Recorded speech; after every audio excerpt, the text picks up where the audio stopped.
I have a question. Again, you talked about a little bit about your physicality, because all the roles that we see you in, you are a big person and you play a big person. So I'm wondering if there's ever been a role that was, oh sorry, I don't need the microphone. If there's ever been a role that's been interesting or enticing to you that has been a person of a smaller stature, and if that's gotten in your way, or how you've gotten around it or not gotten around it. And then the second part is, the Salton Sea was so wonderful and so crazy, and I'm wondering if you brought anything to your character that wasn't necessarily scripted, like, I don't know about the nose. Completely, the whole character is invented. Really? Yeah, Okay. the whole thing. It's one of the, I was doing, the Salton Sea thing I was doing, there was another film I did with Jodie Foster called, Oh, wow. You keep talking. The Dangerous Lives of Yeah, Alternates. yeah. And the director for Salton Sea, DJ Caruso, called me and sent me the script for Salton Sea and asked me if I wanted to do that. And I just finished. And so I actually did. I read the script a couple of times, and then I went to the beach. And at the beach, I met this guy who was wearing surfer shorts and combat boots. And had, That's a look I liked. yeah, and had blonde tips in his hair with a black goatee. And a normal looking fellow. And I started to talk to him, and I saw the character that DJ was talking about in the script.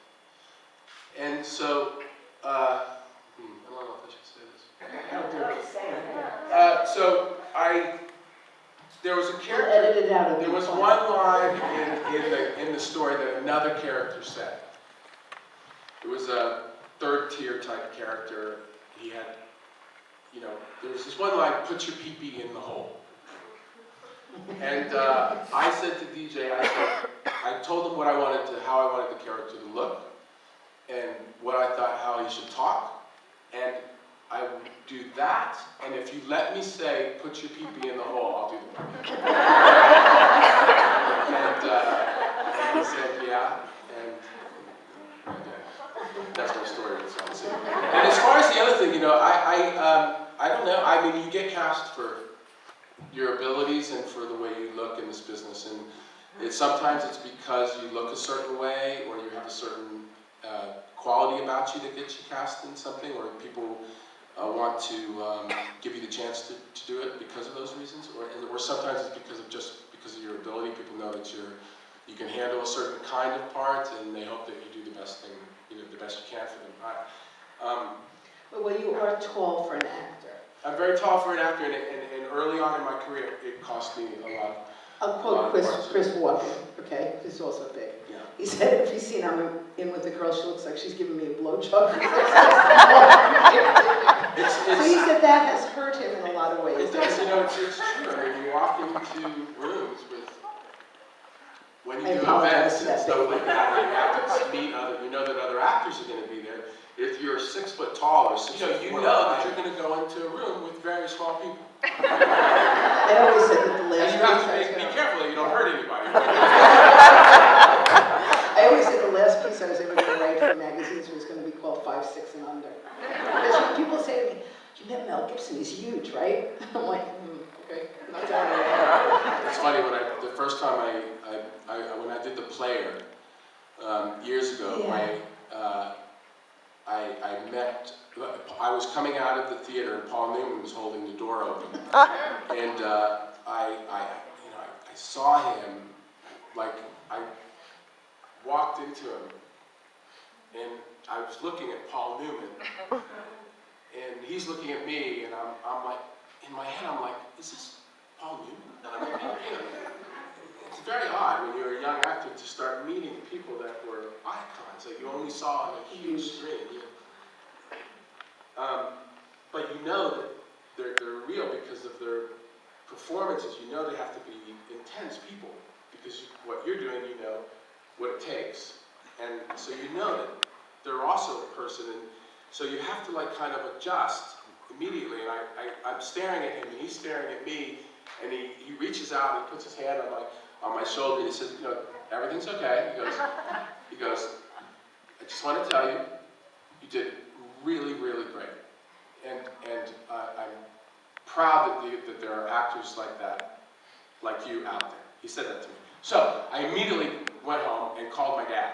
And I said, Dad, you know, I just met Paul Newman, and he said I was a, you know, really good actor, that I have a really good chance, and blah, blah, blah. And my dad said, how tall is he?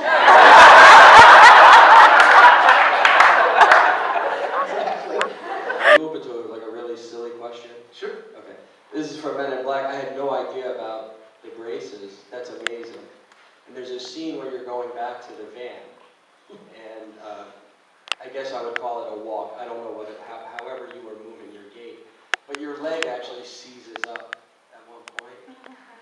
Is that the brace or was that acting? I've always been fascinated. No, that was the point, that of the, you know, one led to the other. The point is that those braces led to all that finding of little things I could do to make it interesting, you know, but not just with my legs, but with my arms and my neck and everything. You know, you have to start somewhere as an actor. And I know it might sound odd to people that have never acted, but you have to start somewhere, and that somewhere you're starting is the seed to your to what brings your imagination, puts your imagination, gets it fueled and gets it going, and you start thinking of stuff like things seizing up. And so throughout the whole film, actually, my arm seizes up, my neck seizes up.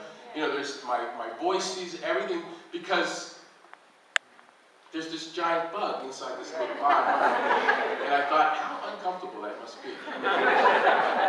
You grab your leg and you're completely frustrated. Yeah. It was amazing. Yeah. So there's no braces at that point. I don't remember whether I had the braces on or not, but the point is that the braces cause for all that imagination. Thank you. Back there. Hi, I'm interested, given the bug. What was your audition for that? There was no audition. There was no audition. No, I was at a period where I had already made a name for myself as a character actor, and that when there were character parts back in the, what was it, the 90s? I'll tell you what. You know, there was only a couple of people that they would go to in the business, and I was on the top of that list at the time. You know, no longer at the top of that list, but I was then.